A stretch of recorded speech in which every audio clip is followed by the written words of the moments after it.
Olá, queridos amigos que nos acompanham aqui no Lições para a Eternidade, sejam muito bem-vindos, louvado seja Deus pela sua presença. Estamos na segunda lição de um novo trimestre e estamos estudando as duas epístolas de Paulo, 1ª e 2ª Coríntios.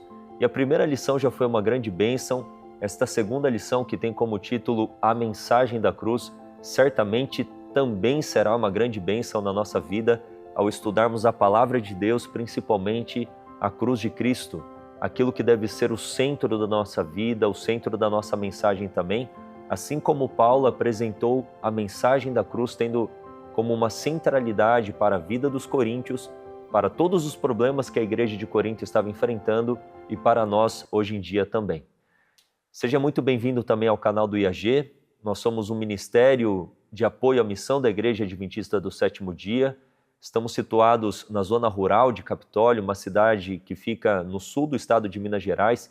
E aqui temos diversas frentes de trabalho. Se você quiser conhecer um pouquinho mais a respeito de quem somos e o que fazemos, nós temos aqui um vídeo institucional para que você conheça um pouco a nossa história e as nossas ações também. Eu peço que você se inscreva no canal, ative as notificações, deixe a sua participação aqui nos comentários. A sua participação ela é muito importante, quer seja com uma pergunta, com um texto para agregar e enriquecer a recapitulação, com pedidos e agradecimentos que são feitos também, pelos quais temos orado. E para mim é um privilégio, é um prazer estar respondendo e interagindo com vocês aqui nos comentários. Eu peço que você também compartilhe este material nas suas redes sociais, lá no WhatsApp, no Instagram, enfim, para que mais pessoas tenham acesso à Palavra de Deus e a este conteúdo que tem sido uma grande bênção na vida de todos nós. Nós temos uma parceria com a Rede Advir, canal 777, o Lições para a Eternidade é transmitido lá, então eu peço que você assista este canal e caso você esteja nos acompanhando pelo canal, venha aqui para o canal do IAG no YouTube para que você possa estar também acompanhando outros quadros que temos aqui, outros vídeos que aqui publicamos. Nós estamos nos aproximando de um congresso do dia 15 a 19 agora do mês de julho, esta é a última semana para você fazer a sua inscrição, e estaremos trabalhando os eventos finais, as profecias bíblicas. O título é Os Últimos Clamores de Daniel e Apocalipse, do dia 15 a 19. Então, se você tem interesse de conhecer presencialmente o trabalho que aqui realizamos e estar junto conosco, estudando profundamente a Palavra de Deus, louvando ao Senhor, faça a sua inscrição entrando em contato com o número que vai aparecer aqui na sua tela. A Débora terá o prazer de te atender e te auxiliar em todo o processo da inscrição. Como eu disse, na próxima semana já estaremos no congresso, então esta é praticamente a última semana que você tem para fazer a inscrição. Nós já temos mais de 100 pessoas inscritas, pessoas de diversas localidades do Brasil, de países hispanos, então venha também aqui estar junto conosco no estudo profundo dos eventos finais. O foco será estudar Daniel e Apocalipse, e eu tenho certeza que será uma grande bênção na sua vida. Eu acredito que você está sentindo falta de alguém, né? Então, desde a primeira lição eu estive aqui sozinho, esta segunda também estarei sozinho, mas a partir da terceira lição, novamente estará conosco aqui o Moses Coutinho, trazendo os seus comentários maravilhosos, profundos e espirituais. Você, como eu, tem sentido aí a falta dele, mas na próxima lição estaremos aqui juntos pela graça do Senhor Jesus. Mas o importante é que temos aqui a presença daquele que de fato é indispensável, é insubstituível, que é o nosso Senhor Jesus Cristo, é o Espírito Santo, e é por ele, para a presença dele, para o derramamento dele, que nós iremos orar neste momento. Eu peço que você feche os seus olhos, vamos falar com Deus para pedirmos a iluminação do Espírito Santo para o estudo desta lição, que eu tenho certeza que será uma grande bênção na vida de todos nós. Vamos orar. Santo Deus e amado Pai, rogamos a Ti o derramar do Teu Santo Espírito sobre nós. Estamos estudando estas epístolas do Teu apóstolo, apóstolo Paulo, e rogamos a Ti que o Senhor nos ilumine e nos capacite a entendermos todas essas mensagens, que foram uma bênção para a igreja de Corinto e também certamente o é para nós hoje em dia. Rogamos a Ti o perdão, a Tua graça, a purificação dos nossos pecados pelo sangue de Cristo, se faça presente na nossa vida. É o que pedimos e oramos a Ti, Senhor, em nome de Jesus. Amém. Antes de entrarmos na lição e no texto bíblico, eu quero apenas apresentar este material aqui para você, Paulo, o maior de todos os apóstolos, é uma publicação que nós temos aqui pelo IAG. Então, se você tem interesse em adquirir este material, entre em contato conosco.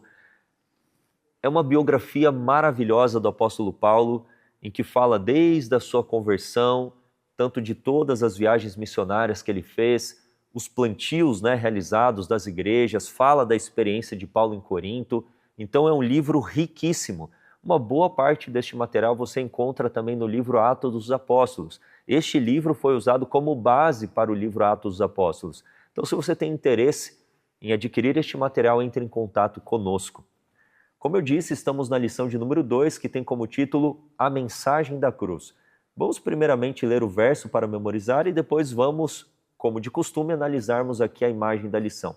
1 Coríntios 1, versículo 18 diz: Pois a mensagem da cruz é loucura para os que perecem, mas para nós que somos salvos é o poder de Deus. Então nós vamos entender um pouco mais que mensagem é essa, o poder da cruz, o poder da morte de Cristo na cruz do Calvário. Vamos analisar aqui a imagem da lição, porque já traz um pouco a ideia do que é a cruz. Nós temos aqui um farol, e o farol no litoral ele tem como um propósito de conduzir as embarcações em meio à escuridão do mar. Todos aqueles que já passearam, viajaram, tiveram uma experiência em alto mar à noite, sabe que é uma escuridão total, uma escuridão plena. Então, para que serve o farol? Para conduzir as embarcações e para mostrar a proximidade em terra firme, numa terra segura. E nós temos aqui, então, no mar, um mar de pessoas. E eu penso aqui em Apocalipse 17, versículo 15, que águas em profecia, que mar pode ter a ideia de povos, nações, multidões. Então este mar, este mundo, ele é conduzido ao porto seguro, ao lugar em que você tem uma terra firme, sólida, pela cruz de Cristo. Você tem ali, em cima do farol, a cruz, e da cruz então saindo uma resplandecente luz que conduz as pessoas à vida eterna e à salvação. E eu acho interessante que este farol está fundamentado sobre rochas, E a gente não pode esquecer que Jesus é a rocha, a sua cruz. E aí, como ele diz lá em João, no capítulo 12, e eu, quando for levantado da terra, atrairei todos a mim mesmo. Então, de fato, a cruz é onde Deus revela o seu infinito amor pela humanidade, mas onde Deus também desmascara a malignidade do pecado, onde o pecado é revelado como sendo extremamente maligno. No contexto da morte de Cristo, Satanás é revelado então como o pai da mentira, o homicida, aquele que de fato é o pai da mentira e do pecado. Então a cruz ela é extremamente profunda, ela é extremamente importante para nós como cristãos. É ali que nós temos a esperança também da salvação. Então vamos analisar um pouquinho a lição de sábado, que tem diversos comentários interessantes.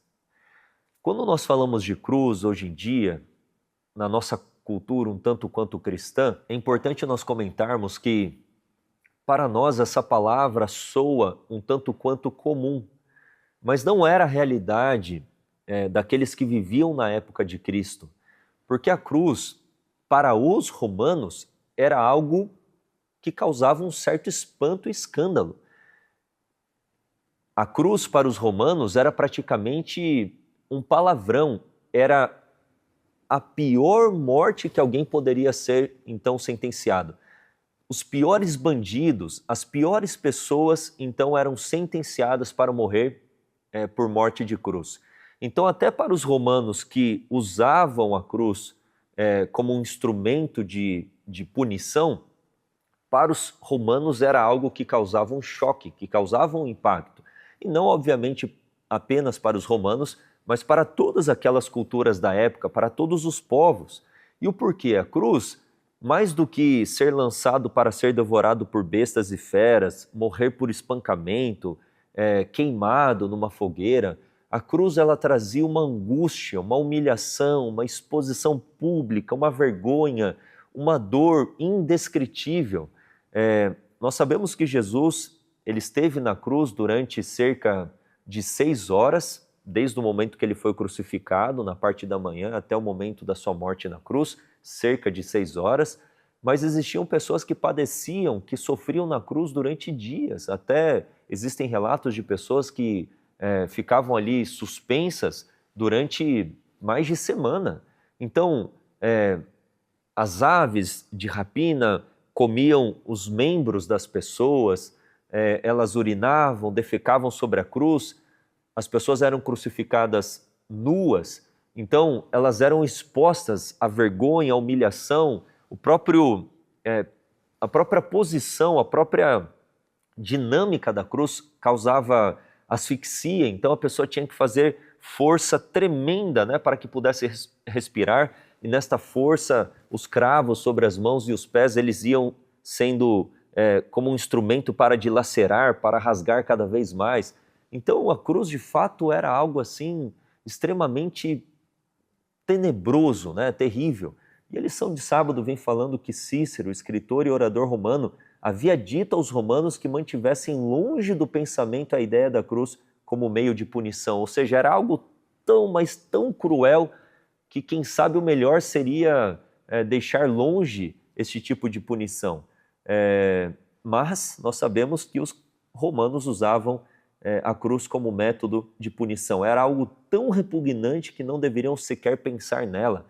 Então, isso já dá a ideia para nós de que a cruz de fato era algo extremamente assim chocante.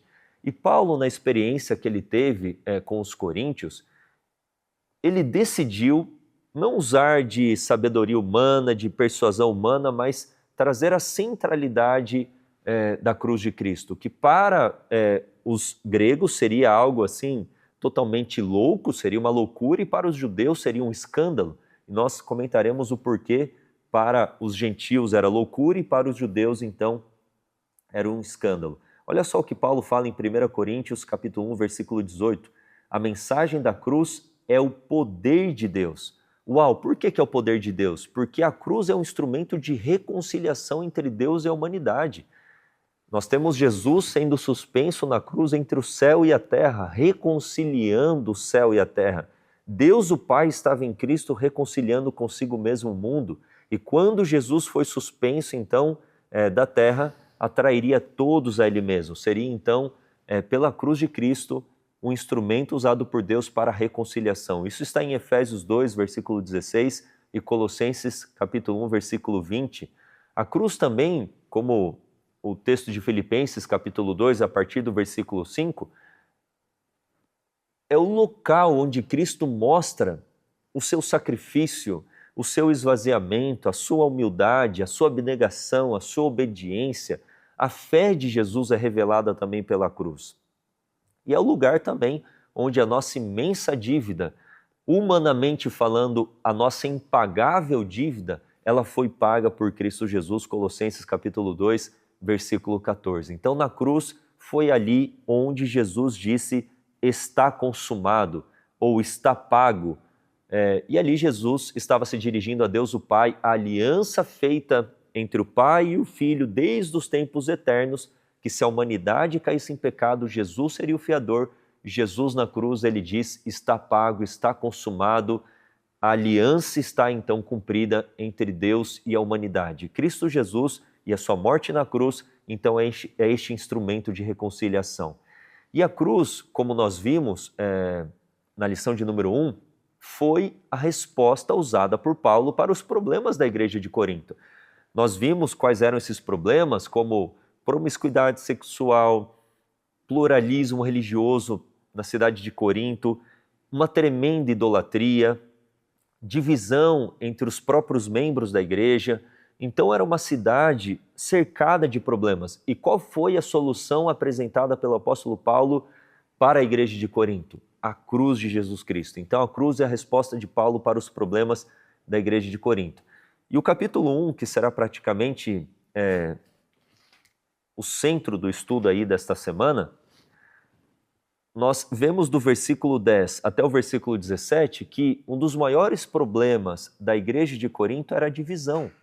Então, Alguns se consideravam superiores aos outros porque foram batizados por fulano ou por ciclano, então havia toda essa divisão.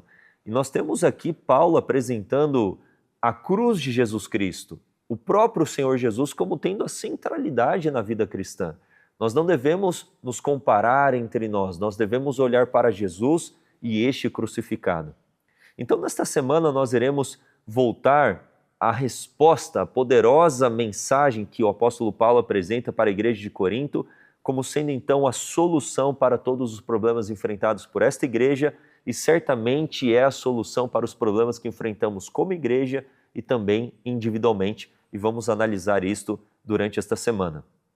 Então, apenas trabalhando aqui um outro aspecto, né? Paulo, estava tão apreensivo com isso que após a saudação, e nós temos a saudação aqui do versículo 1 ao versículo 3, e a ação de graças, que vai do versículo 4 ao versículo 9, esse foi o primeiro tema que abordou, o tema da divisão, e o apóstolo Paulo apresenta a cruz, então, como sendo a solução para a divisão da igreja. Vamos então avançar para a lição de domingo, que tem como título o Evangelho da Cruz. Na lição de domingo, então, Paulo ele afirma que a mensagem da cruz é o poder de Deus para nós. E a lição traz que temos que ler do versículo 17 ao versículo 31. Aqui são muitas ideias apresentadas, você posteriormente pode ler, por uma questão de tempo não leremos todos estes versículos, mas nestes versículos Paulo ele contrasta a loucura humana com a sabedoria divina. E mostra que a cruz tem o poder de revelar o pior do ser humano, mas ao mesmo tempo o melhor de Deus. Por quê? Eu costumo pensar que quando nós olhamos para Jesus Cristo crucificado, este não é um retrato do Filho de Deus, mas é um retrato da humanidade. É um retrato meu e seu. Jesus ali chicoteado, espancado, cuspido, abandonado, Jesus experimentando ali a ira de Deus, suportando sobre si os pecados da humanidade, ali é o meu e o seu retrato. A nudez no sentido de culpa, o distanciamento do Pai. Pai, por que me desamparaste? Então, ali é o retrato da humanidade. Nós deveríamos estar ali. Jesus, ele tomou o nosso lugar. E isso deve ser algo extremamente impactante para nós. Porque ao mesmo tempo que olhamos para a cruz e nós vemos que não há para Deus pecado grande e pequeno, por mais que as consequências possam ser diferentes, mas a consequência última é a morte eterna. Quando nós olhamos para a cruz, nós vemos ali a malignidade do pecado, que todo pecado ele é extremamente maligno e ele traz após si, então, todas estas desgraças, todas essas divisões, dissensões, traz a morte, traz a angústia, o sofrimento, a culpa. Então, quando nós olhamos para a cruz, nós temos que olhar ali o pior da humanidade, mas, ao mesmo tempo, nós temos que olhar para a cruz como sendo a revelação máxima do amor de Deus pela humanidade. Deus deu o seu Filho para nós. Ele não emprestou, Jesus não se tornou um ser humano apenas por um intervalo, não. Jesus, ele se tornou um ser humano e ele reterá a humanidade por toda a eternidade. A encarnação de Cristo, Deus se tornando homem, ali é a parte da aliança de Deus falando, eu cumprirei todas as minhas promessas. Por quanto tempo? Eternamente. Então, quando nós olhamos para a cruz, Jesus crucificado, o nosso eu é desmascarado, o nosso pecado, o nosso orgulho, o nosso egoísmo, todas essas coisas são desmascaradas, mas ao mesmo tempo o amor eterno de Deus é revelado por nós ao Ele ter enviado o seu Filho para ser o nosso substituto, para pagar a culpa que nós merecíamos. A morte eterna que nós merecíamos, Cristo tomou sobre si. O distanciamento do Pai, Cristo tomou sobre si. Todas as desgraças causadas pelo pecado, Cristo tomou sobre si na cruz, para que nós experimentássemos então a sua união com Deus, a sua paz, a sua justiça, todas as bênçãos que provêm do plano da redenção. Então a mensagem da cruz, de fato, deve ocupar o centro da nossa pregação. Eu quero ler aqui o versículo 17 de 1 Coríntios, capítulo 1, que diz: porque Cristo enviou-me não para batizar, mas para pregar o Evangelho, não com sabedoria de palavras, para que não se faça vã a cruz de Cristo. Versículo 18. Porque a pregação da cruz é loucura para os que perecem, mas para nós que somos salvos é o poder de Deus. Então, de fato, a cruz é o poder de Deus e deve ser o centro da nossa mensagem. Mas aqui eu quero trazer um aspecto importante. Como adventistas do sétimo dia, nós temos que, de fato, enfatizar a cruz. Ali Cristo morreu, ali ele ofereceu o sacrifício expiatório, mas a expiação como um todo, ela não foi completa na cruz do Calvário. O sacrifício expiatório foi completo e foi perfeito, mas a expiação não. Então, assim como nós devemos exaltar a cruz de Cristo, nós devemos exaltar a obra que Cristo realiza no santuário celestial. Se nós enfatizarmos a cruz apenas em detrimento do santuário celestial, a nossa mensagem se torna perneta. Assim como se nós enfatizarmos o santuário celestial em detrimento da cruz, a nossa mensagem também se torna manca. Então nós precisamos enfatizar a cruz e a mediação de Jesus Cristo de uma maneira harmônica, mas sempre tendo em vista que a cruz ela tem um papel fundamental, central, único, maravilhoso para a nossa salvação. Porque imaginem, Cristo no santuário celestial, se não tivesse morrido na cruz, que mérito, que justiça ele apresentaria para Deus. Vocês compreendem isso? Que sem o sacrifício, a mediação, ela não faz o menor sentido, ela é ineficaz. Agora, se nós temos a morte de Cristo e não temos a mediação, como que nós receberemos então a justiça de Cristo, o perdão, a salvação sem a mediação?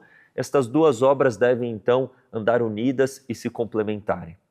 Então a mensagem da cruz deve ocupar o centro da nossa pregação. Olha só o que Paulo fala em 1 Coríntios capítulo 2, versículo 2. Porque eu decidi não saber coisa alguma entre vós, senão a Jesus Cristo e este crucificado. Eu quero ler aqui um texto que aparece na Bíblia Legado. Se você quiser ter a sua Bíblia, entre no site institutoiag.com.br para que você possa adquirir esta Bíblia maravilhosa que contém os comentários do Espírito de Profecia. E olha só o que diz aqui na página 1313, no comentário do versículo 2 do capítulo 2. Uma verdade central das Escrituras. Há uma grande verdade que deve ser mantida perante a mente ao pesquisarmos as Escrituras: Cristo e Ele crucificado. Todas as outras verdades são investidas da influência e do poder que derivam da sua relação com esse tema. É somente à luz da cruz que podemos discernir o exaltado caráter da lei de Deus, ou seja, a lei ela é imutável, a lei ela está em plena harmonia com o caráter de Deus, justiça e misericórdia são indissoluvelmente unidas no reino de Deus, e a lei se mostra como sendo uma rocha firme e inamovível. Ela precisa ser cumprida.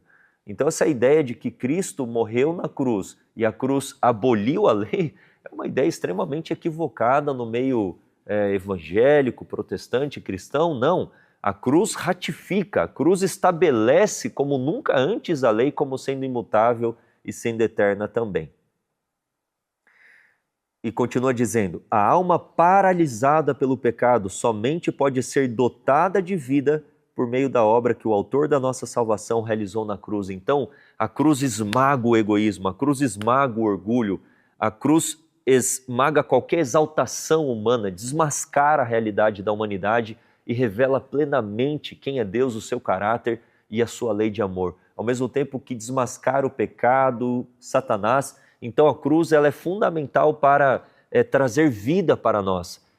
Nós, nesta natureza pecaminosa, estamos mortos nos nossos delitos e pecados, como Paulo diz lá em Efésios capítulo 2, mas a mensagem da cruz, essa mensagem profunda e tremenda, faz com que então nós possamos receber vida, né?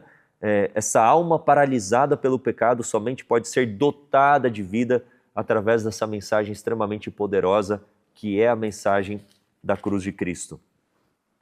E diz aqui outro comentário na página 1311, no comentário do versículo 23, que diz o verso 23, mas nós pregamos a Cristo crucificado, que é pedra de tropeço para os judeus e para os gregos loucura.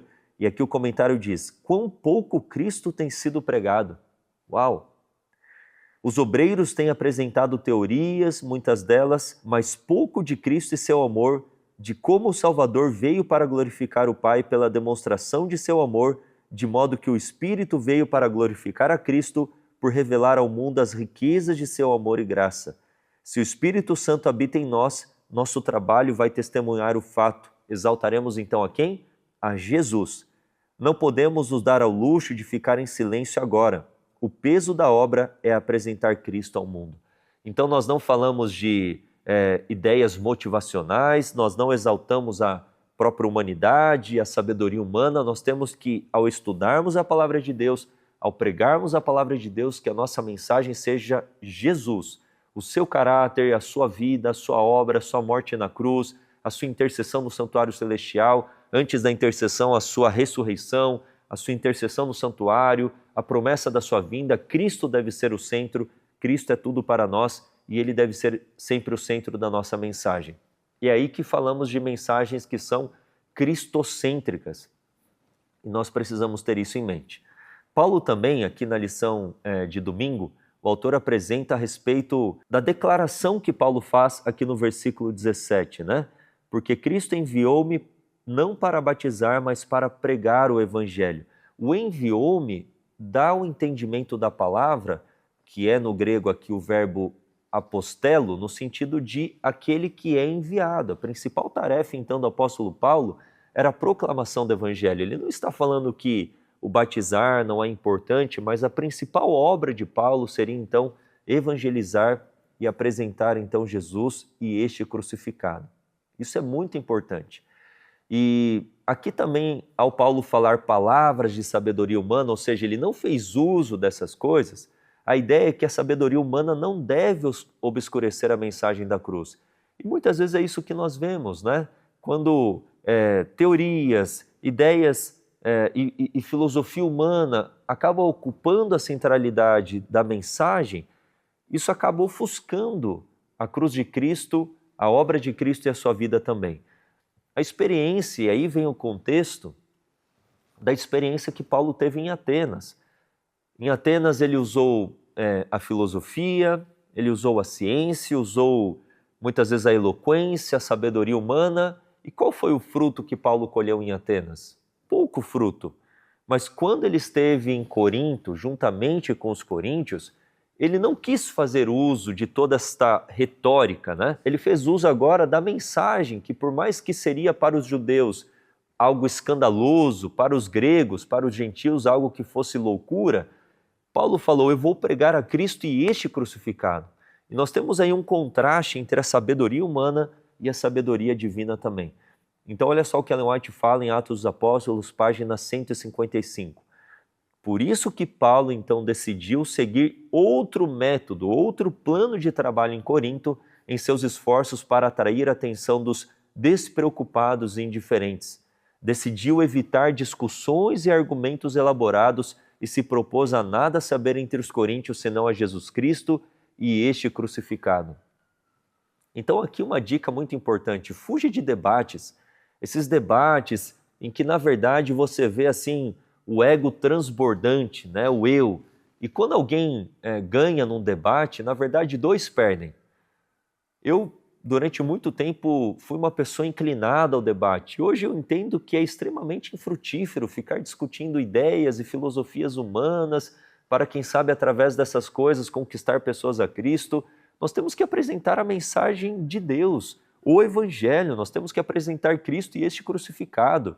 Se a pessoa não rejeita, porque ela está num contexto de amar mais o pecado do que a Jesus Cristo e este crucificado. Deus ele chamou testemunhas e não advogados, testemunhas da cruz. E testemunha, a palavra, tem como origem Marte, aquele que está disposto a dar a vida por Cristo, aquele que se sacrifica por Cristo, aquele que ouviu, viu, aquele que tem experimentado a mensagem da cruz na sua própria vida. Ou seja, a morte do egoísmo, do orgulho, uma vida de mansidão, de submissão a Deus, de humildade. A mensagem da cruz deve ser exaltada e não a lógica, a filosofia, a sabedoria humana, porque essas coisas, no fim, elas são infrutíferas e elas servem apenas para a exaltação da humanidade. Para aquele que então vence um debate, para ele é um troféu. E quando num debate um ganha, os dois perdem. E olha, Eu conheço histórias de pessoas que já presenciaram dois cristãos debatendo, ou um cristão e um ateu, ou um cristão e outra pessoa, e ela ficou extremamente decepcionada. Olha, eu esperava que o cristianismo fosse algo diferente, apresentasse uma outra proposta. Então, de fato, a nossa vida não deve estar centrada em debates, em discussões, em filosofias, em ideias e teorias humanas, mas naquilo que a palavra de Deus apresenta para a nossa salvação. Isso é muito importante.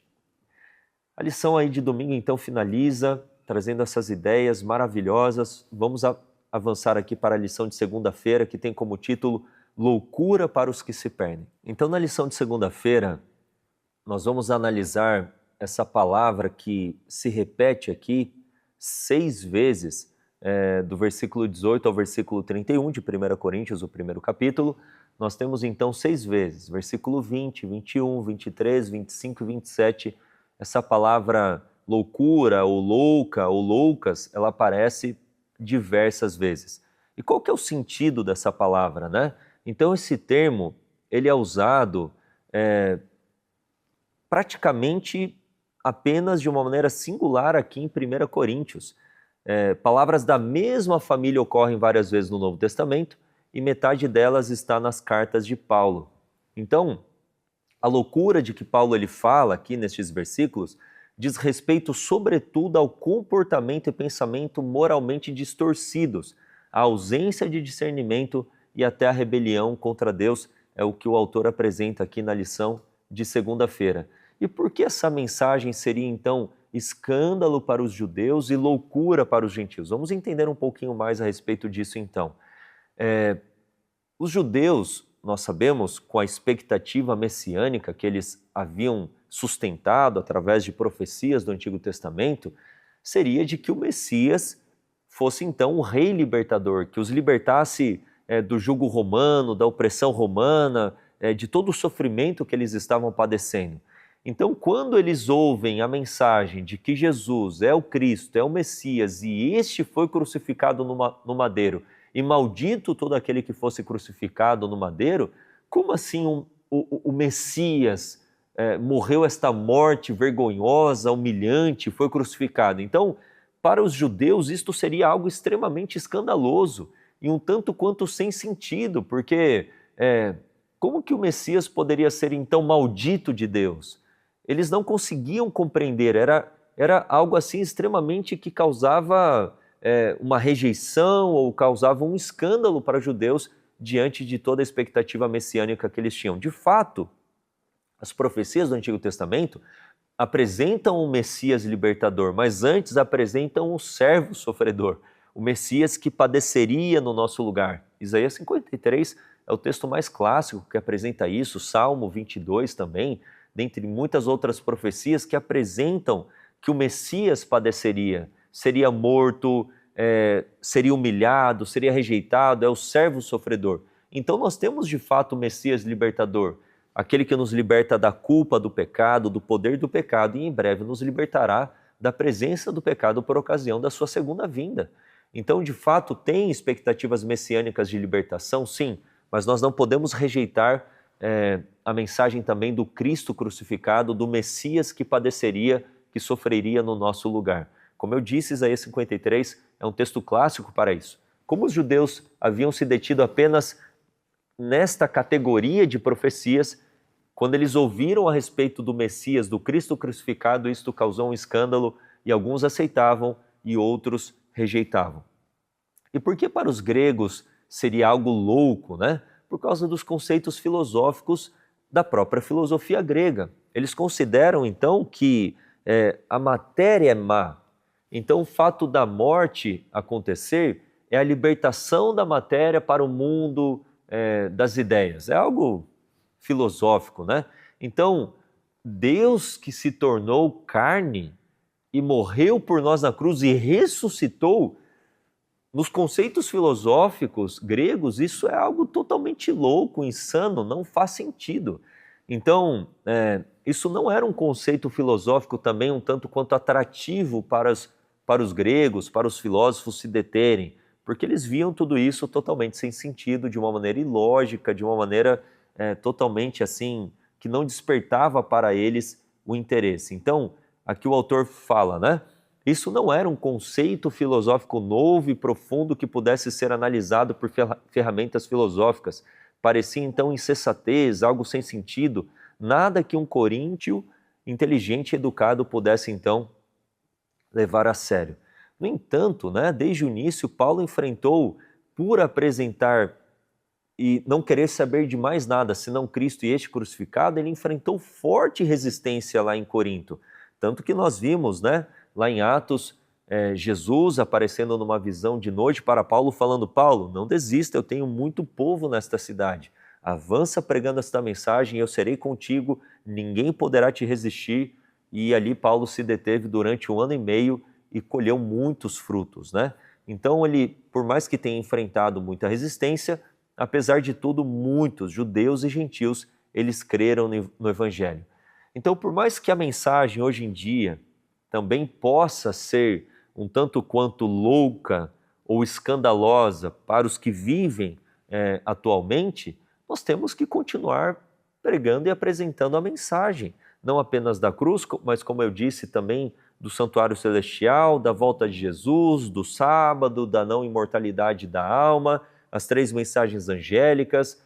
Por mais que muitas vezes essas mensagens causem escândalo, causem zombaria, as pessoas podem considerar que nós somos loucos, a mensagem ela tem que ser então pregada. Independentemente da oposição que enfrentamos, Deus sempre tem pessoas dispostas a ouvir a verdade. Então, é muito importante nós termos isso em mente. Todos aqueles que querem pregar o Evangelho e viver o Evangelho padecerão perseguições, enfrentarão oposições, mas sempre nesta oposição haverá pessoas que estão sedentas, dispostas a ouvirem a mensagem. Nós temos que continuar pregando a palavra de Deus com poder, com intrepidez, porque pessoas estão sedentas de ouvirem esta mensagem. Você tem pregado a palavra de Deus, por mais que você tenha enfrentado oposição, e quais são os frutos que você tem colhido? Pessoas têm aceitado, pessoas de diversas classes, de credos religiosos. Como que tem sido a sua experiência? Deixe aqui embaixo nos comentários para nós nos alegrarmos juntos nas experiências que vocês têm tido ao pregar o Evangelho, por mais que para muitos possa ser loucura ou possa ser escândalo também. Vamos avançar aqui na lição então de terça-feira, que tem como título Poder para os que são salvos. Então Paulo apresenta a mensagem da cruz, apresenta o próprio Senhor Jesus como poder para a salvação daqueles que creem. Então, na lição de terça, o apóstolo Paulo ele vem enfatizando a respeito da loucura da pregação. Como que Deus ele nos salva através de crermos naquilo que é revelado então como sendo o poder de Deus para a salvação daquele que crê, a cruz de Cristo. E o verso aqui central é o versículo 18 que diz, 1 Coríntios 1, verso 18, porque a pregação da cruz é loucura para os que perecem, mas para nós que somos salvos é o poder de Deus. E o versículo 24 diz, mas para os que são chamados, tanto judeus como gregos, Cristo é o poder de Deus e a sabedoria de Deus. E Paulo também em Romanos 1, versículo 16 diz que o evangelho é o poder de Deus para a salvação daquele que crê. Então a cruz é o poder. Nós temos também aqui que Cristo é o poder, que o evangelho é o poder, ou seja, é a mesma mensagem. Quais são as boas novas? Qual é o evangelho? Cristo e este crucificado, morrendo em nosso lugar, crucificado no madeiro, assumindo sobre si os nossos pecados, a nossa culpa, a nossa morte, para que através então dos seus méritos, da sua justiça, possamos então receber vida eterna e salvação. Eu gostaria de ler o texto que é apresentado aqui na lição, lá em 1 Pedro, capítulo 2, versículo 24, a lição também traz aqui Colossenses 1, verso 20. Olha só esse texto aqui de Pedro, que maravilhoso. 1 Pedro, capítulo 2, versículo 24, que diz o seguinte: aquele que em seu próprio corpo levou os nossos pecados sobre o madeiro, sobre a cruz, para que nós, mortos para os pecados, ou seja, morremos em Cristo para os pecados, pudéssemos viver para a justiça. Cristo nos ressuscitou e vive, então nós agora não vivemos para o nosso eu, nós não vivemos para o pecado, nós vivemos então agora para a justiça e pelas suas feridas fostes curados. Assim, Pedro faz uma referência lá a Isaías capítulo 53. Então, mortos para o pecado, e agora nós estamos vivos para a justiça. Assim como Cristo morreu e ressuscitou, nós devemos morrer para nós mesmos e ressuscitarmos como novas criaturas. Então, à luz de 1 Coríntios 1,17, torna-se mais fácil entender por que o oposto de loucura não é a sabedoria humana, mas o poder de Deus. 1 Coríntios 1, versículo 18. A cruz, tão contrária à sabedoria humana, expõe o quanto a sabedoria humana é, na verdade, insensatez. E é interessante aqui a proposta de tradução do versículo 18, que o autor apresenta na lição de terça, que diz que o verso poderia ser lido da seguinte forma: pois a mensagem da cruz é loucura para os que destroem a si mesmos. E como que eles se destroem a si mesmos? Por causa dos seus próprios pecados, mas em última instância pela rejeição da mensagem do Evangelho. Então, a destruição que as pessoas causam sobre elas mesmas, em última instância, é por rejeitar todo este plano maravilhoso para a salvação. Porque, vamos pensar aqui, todos nós somos pecadores. Por que então alguns serão salvos e outros se perderão? Porque alguns aceitam a mensagem da cruz e aceitam todo o poder da cruz sobre a sua vida e outros rejeitam toda essa mensagem. Aí que distingo essas duas classes, entre aqueles que serão salvos e aqueles que se perderão. Então, é muito interessante aqui nós analisarmos este aspecto. Então, Deus ele aparece como o agente da destruição, o que à primeira vista parece contradizer o orgulho autodestrutivo mencionado antes. Não há contradição. Deus põe fim àquilo que já está em processo de autodestruição. Ou seja, para Deus, ele odeia o pecado, mas ele ama o pecador. Mas a sua justiça, a sua lei demanda a destruição daquele que rejeita o seu plano de salvação, porque ele deve pagar agora pelos seus próprios pecados.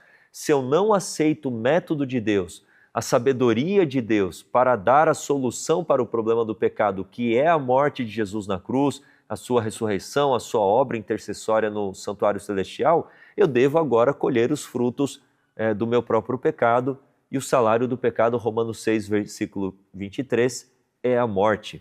Então não há contradição. Aquilo que já está num processo de destruição, então é apenas consumado por Deus, porque a sua lei, a sua justiça demandam isso, e esta é uma obra estranha para Deus. Deus ama o pecador, Deus almeja, espera que o pecador se converta. Deus não tem prazer na destruição do ímpio. Nós temos que ter isso em mente.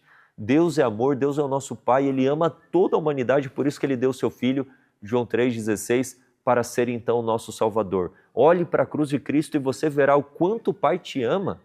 Então, eu fiquei pensando esses dias lendo este livro aqui, Felicidade Plena, e é um livro maravilhoso. Eu peço que você adquira, use este material para evangelizar. Este livro deve ser como folhas de outono, né? São 13 capítulos, está num valor um tanto quanto simbólico.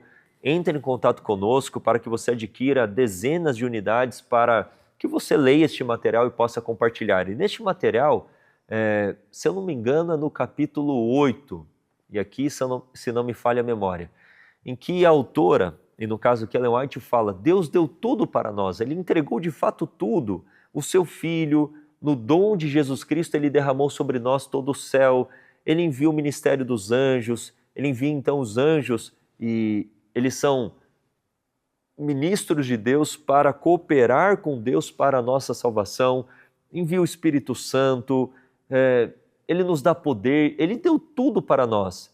O que nós estamos dando para Ele? E você pode falar assim: será que eu estou retendo algo que eu não quero entregar a Deus? Mas vem uma pergunta subsequente que diz: o que nós temos que entregar a Deus? Enquanto Ele entregou tudo para nós, o que Ele está pedindo para nós entregarmos a Ele? Tudo aquilo que tem em vista para o nosso bem, Deus fala: fica com você. Mas tudo aquilo que tem causado destruição na nossa vida, Deus fala: entrega para mim. Então o que nós temos que entregar para Deus? O nosso pecado, o nosso orgulho, o nosso egoísmo? Enquanto Ele entregou tudo para nós, tendo a sua entrega sido o ápice, né, na cruz do Calvário, o que Ele tem pedido para você entregar a Ele? O seu pecado? Então, não perca tempo, entregue tudo a Deus, assim como Ele entregou tudo a você também.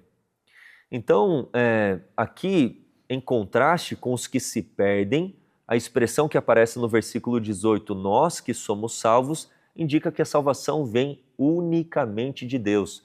Ou seja, a obra da salvação é uma obra que vem de fora para dentro, é aquilo que Jesus fez por nós, mas também ao derramar o seu Espírito, ao estarmos vestidos com a justiça de Cristo, é a obra que Cristo quer fazer em nós, transformando o nosso caráter. Então a morte de Cristo na cruz, satisfazendo a lei de Deus, e nós, ao crermos nesta morte substitutiva de Cristo, nós recebemos então o perdão, a justiça imputada, acreditada para nós, mas também o Espírito Santo é derramado pela intercessão de Cristo para que recebamos de Cristo a justiça comunicada.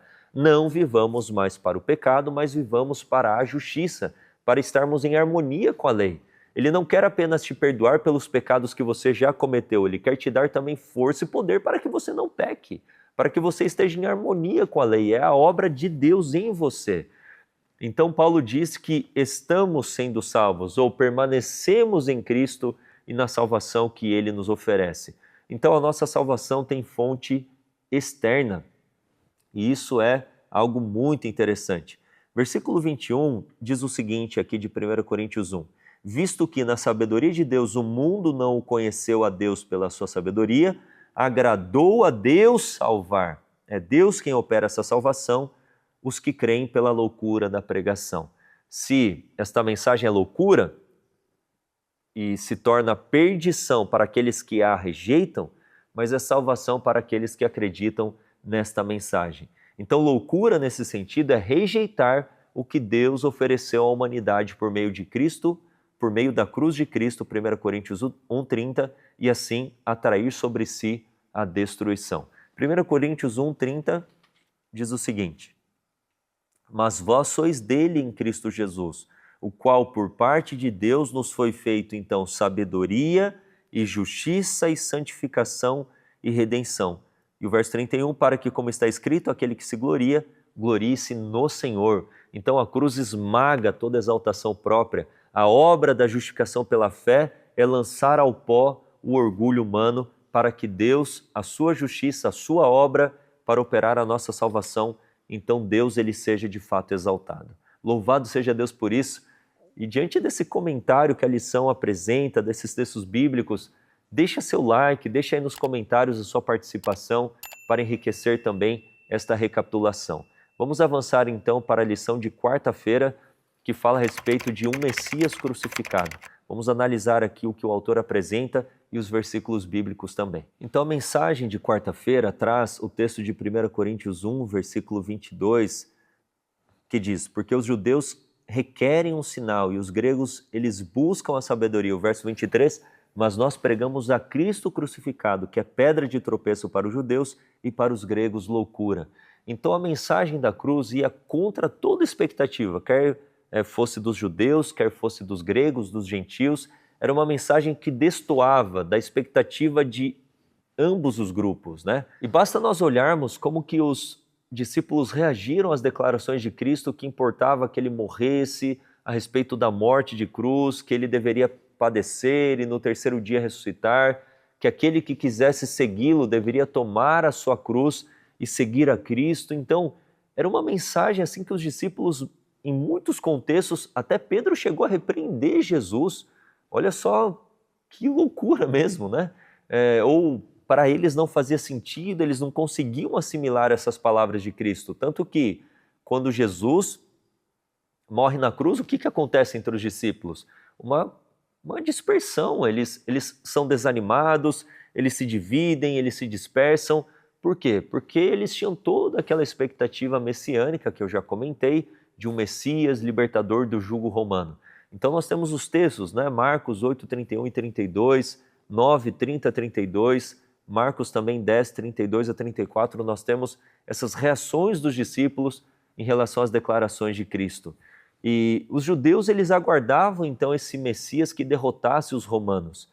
E pode ser que para nós hoje a cruz ela tenha, e tem, né, este entendimento, este sentido de fé. E para os cristãos que vivem no século XXI é difícil imaginar por que essa mensagem ela é tão absurda, né, como no contexto ali de Cristo, da ideia de um Deus crucificado. Para nós que estamos neste ambiente, nesta cultura cristã, já estudamos a palavra de Deus, pode ser que faça um pouco mais de sentido, mas na época de Cristo era algo que de fato causava, né, um grande escândalo. Era algo que causava um escândalo tremendo, que fazia, o resultado era que causasse este escândalo. Então o retrato de um Messias crucificado deixa claro para todo o universo até onde Deus esteve disposto a ir para cumprir o plano da redenção. A própria ideia da cruz e do Senhor morrendo nela já nos causa espanto aqui na terra. Agora imagina você aí comigo o que significou para os seres sem pecado que conheciam e adoravam o Senhor Jesus no céu. Eles que tinham o prazer em se prostrar, em adorar, em louvar a majestade do céu, né? O príncipe do céu, agora ver o seu príncipe crucificado, humilhado, aquilo foi algo que causou um choque tremendo para os anjos. A cruz será então a ciência e o cântico dos remidos por toda a eternidade. Nós estamos estudando esta temática, mas estamos apenas pincelando, né? Uma gotinha no oceano para aquilo que vamos estudar por toda a eternidade, o amor do Pai em ter enviado o seu Filho para morrer por nós na cruz do Calvário. Tem um texto de Ellen White que ela diz que nem mesmo a eternidade poderá fazer com que nós entendamos o infinito e eterno amor de Deus por ter enviado Jesus Cristo para ser então o nosso Salvador.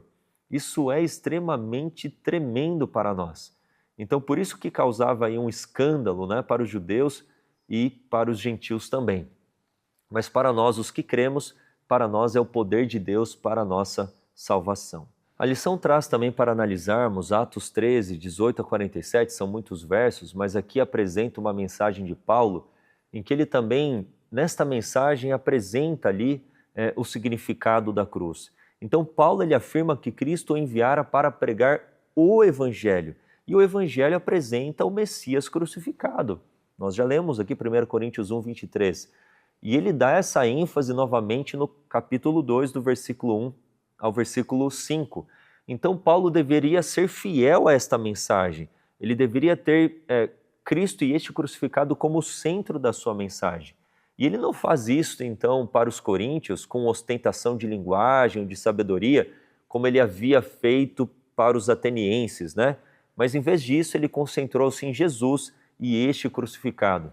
1 Coríntios 2, versículo 2. Sua palavra e sua pregação não consistiram em linguagem persuasiva de sabedoria, mas em demonstração do Espírito e de poder. 1 Coríntios 2,4. Afinal, a sabedoria humana é bem diferente do poder de Deus.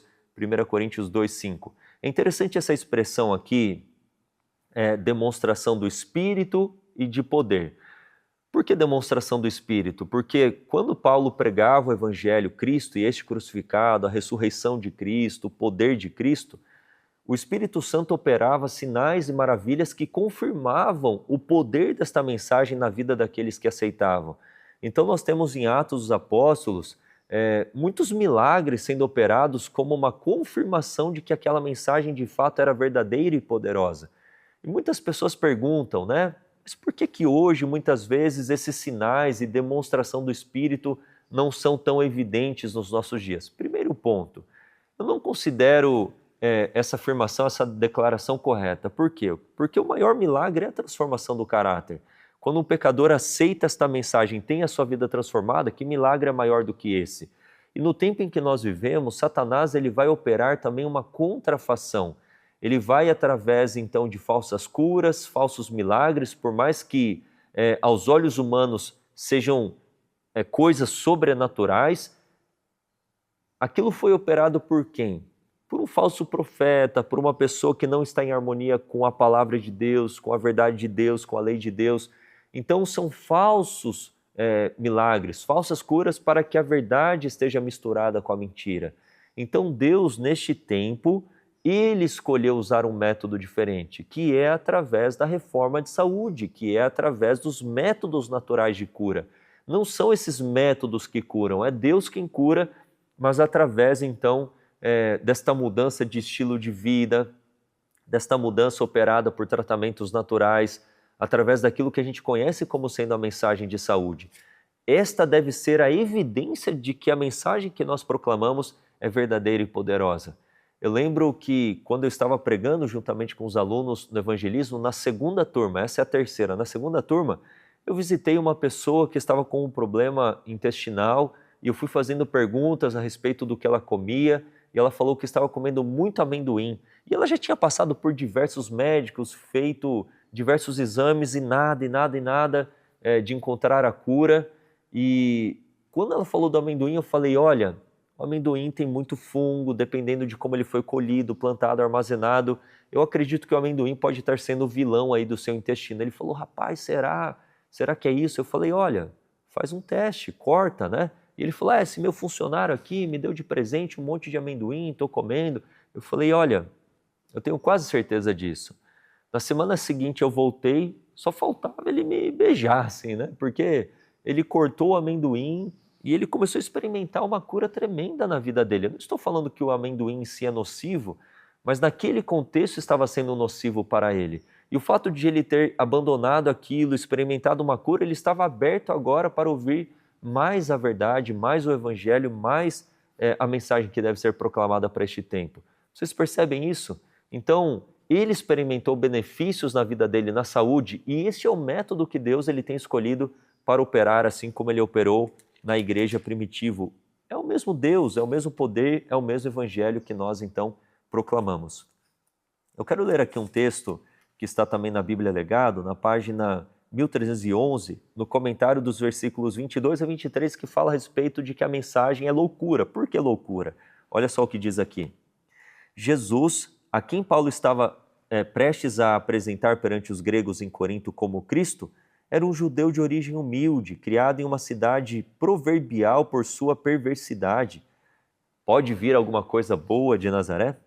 Havia sido rejeitado por sua própria nação, sendo afinal crucificado como malfeitor. Os gregos criam na necessidade de reerguimento da raça humana, mas consideravam o estudo da filosofia e da ciência como o único meio de atingir a verdadeira elevação e honra. Nós sabemos que isso é algo que já foi mostrado pela história, né? No início do século XX, o positivismo, a humanidade não é agora, baseado na razão humana, na filosofia humana, e vieram 2 guerras mundiais trazendo uma desgraça tremenda para a humanidade. Então, o humanismo, né? O homem no centro das coisas já se mostrou como sendo extremamente ineficaz. A filosofia grega ela é uma derrota, né? Isso já ficou claro. É a palavra de Deus que deve ser exaltada, o evangelho de Jesus Cristo. E os gregos tinham isso em mente, que era através do estudo da filosofia e da ciência que eles atingiriam, então, esta elevação e honra da humanidade. Poderia Paulo levá-los a crer que a fé no poder deste obscuro judeu elevaria e enobreceria cada faculdade do ser? Olha o desafio. Para o entendimento de multidões que vivem no presente, a cruz do Calvário está cercada de sagradas recordações para nós. Então, interessante, a cruz, fé, abnegação, mas naquele tempo não era assim. Santas associações estão relacionadas com as cenas da crucifixão, mas nos dias de Paulo, a cruz era olhada com sentimentos de repulsa e horror. Exaltar como Salvador da humanidade aquele que havia encontrado a morte sobre a cruz poderia naturalmente despertar o ridículo e a oposição. Paulo bem sabia como sua mensagem seria considerada tanto pelos judeus como pelos gregos de Corinto. Paulo, ele conhecia muito bem esses 2 mundos, judeus e gregos. Paulo, ele era romano e Paulo, ele era judeu, e ele era uma pessoa extremamente estudiosa, estudou aos pés de Gamaliel e com certeza, por ter sido um doutor da lei, certamente ele estudou a retórica, ele estudou a oratória, ele estudou toda a filosofia grega, sem dúvidas, ele sabia da complexidade ao apresentar a mensagem de Cristo. Então Paulo bem sabia como sua mensagem seria considerada. E ele diz, nós pregamos a Cristo crucificado, admitiu ele, que é pedra de tropeço para os judeus e para os gentios, loucura, 1 Coríntios 1, 23. Entre seus ouvintes judeus havia muitos que ficariam irados com a mensagem que ele estava para proclamar. Na concepção dos gregos, suas palavras seriam absurda loucura. Ele seria considerado como um débil mental ao tentar mostrar como a cruz poderia ter qualquer relação com o reerguimento da raça ou a salvação da humanidade. Então percebam aqui a complexidade, mas nós vimos pelo relato lá de Atos 18 que muitos judeus e muitos gregos aceitaram a mensagem acompanhada pela demonstração do Espírito Santo e tiveram a vida então transformada e convertida. E louvado seja Deus por isso. Então o Messias crucificado era algo impensável, mas o Messias crucificado para nós é o centro da nossa fé e da nossa esperança também. Então, na lição de quinta, vamos finalizar esta recapitulação que tem sido uma grande bênção. Eu peço que você deixe o seu like, deixe seus comentários, compartilhe nas suas redes sociais para que mais pessoas acompanhem, então, o estudo da Palavra de Deus. Como eu disse, o título é Cristo, Poder e Sabedoria de Deus. Cristo é o poder de Deus, porque a cruz também é o poder. A sua vida, a sua obra, a sua morte na cruz, a sua ressurreição é o poder para a salvação de todos aqueles que creem. Como diz Paulo, de formas diferentes e de uma maneira um tanto quanto repetitiva, né? Para nós que somos salvos, a mensagem da cruz é poder de Deus. Para os que foram chamados, Cristo é o poder de Deus. 1 Coríntios 1, 18 e versículo também 24. Esses dois versos, então, afirmam que Cristo é o poder de Deus, no sentido de que Ele tem poder para salvar do pecado. Todos, não importa o quanto a pessoa tenha mergulhado no lamaçal do pecado, quantos pecados ela tenha cometido ou quais pecados tenha cometido, Cristo é poderoso, então, para salvar esta pessoa, perdoando-a, porque Ele já morreu por ela na cruz do Calvário. Se ela confessa, se apoderar deste sacrifício substitutivo, se apoderar da justiça e dos méritos de Cristo, certamente ela será salva, perdoada e transformada por esta mensagem poderosa.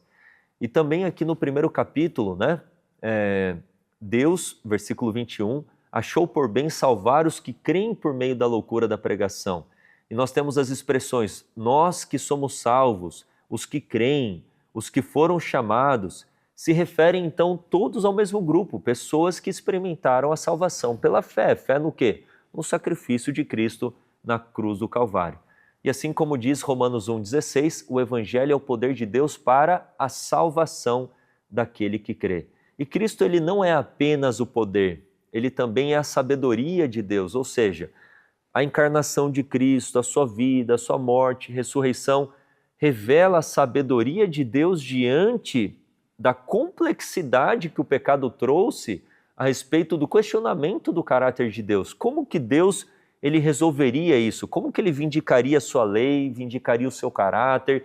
Como que ele desmascararia Satanás e o pecado? Qual é a sabedoria de Deus?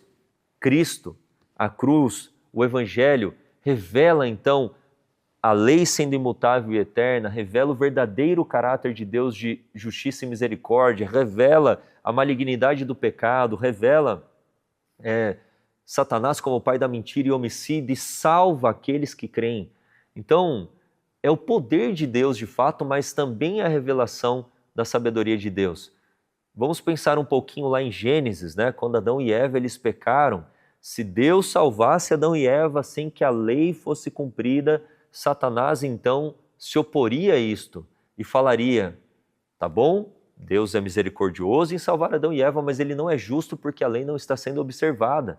Agora, se a lei fosse aplicada na destruição de Adão e Eva, Satanás também levantaria a acusação. Ok, Deus é justo, aplicou a sua lei, mas não aplicou a sua misericórdia. Eu não disse que ele é justo ou ele é misericordioso, ele não é as duas coisas, que a lei é defeituosa, ela é injusta, imperfeita, ela precisa ser aperfeiçoada, melhorada, modificada. Então, como que Deus resolveu, salvando a humanidade e ao mesmo tempo vindicando o seu caráter e a sua lei? A sabedoria de Deus, Jesus Cristo e este crucificado.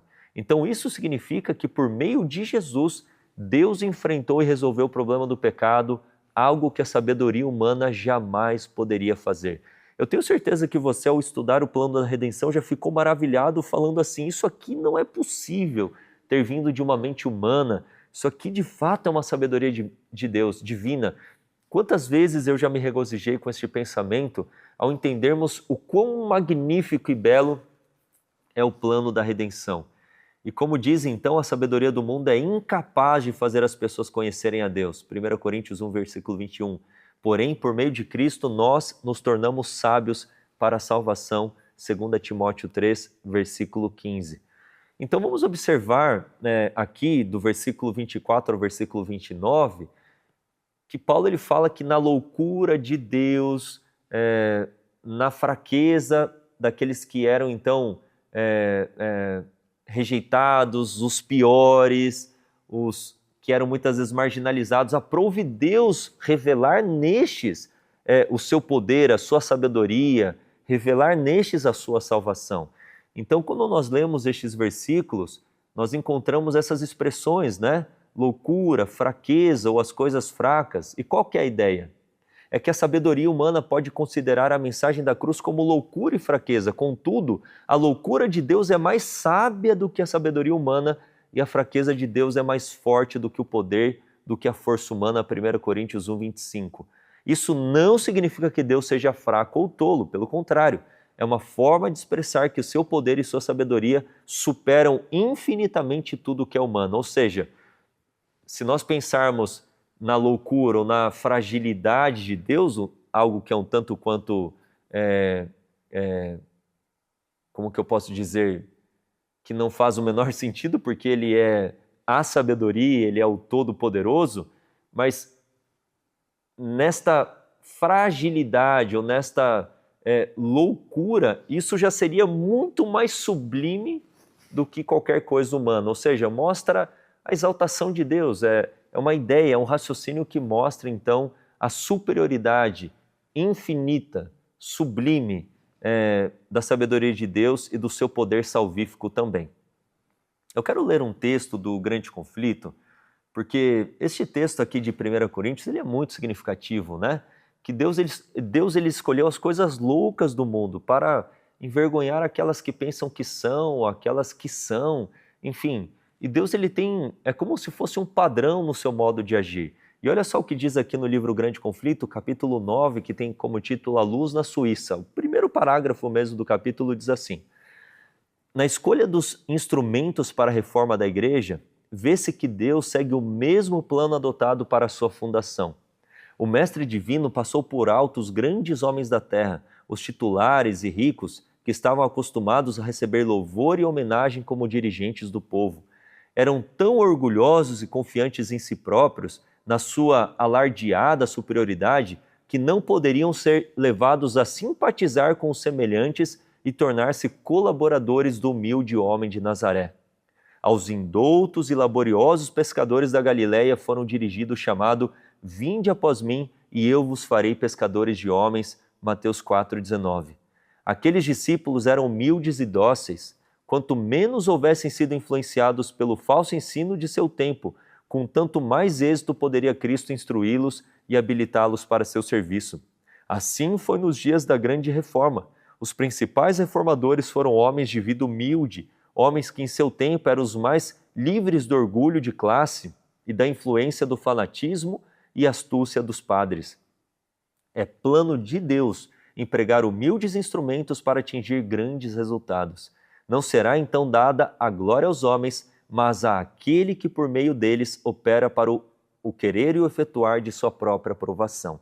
Então é assim que Paulo termina o capítulo, né? Versículo 31, para que, como está escrito, aquele que se gloria, glorie-se no Senhor. E louvado seja Deus por isso, porque é assim o modo de Deus agir, para reduzir o orgulho e o egoísmo do ser humano ao pó, para que ele e a sua palavra sejam exaltados e nós nele sejamos salvos pelo poder e pela sabedoria de Deus, que é Jesus Cristo e este crucificado, de acordo com 1 Coríntios 1, versículo 30.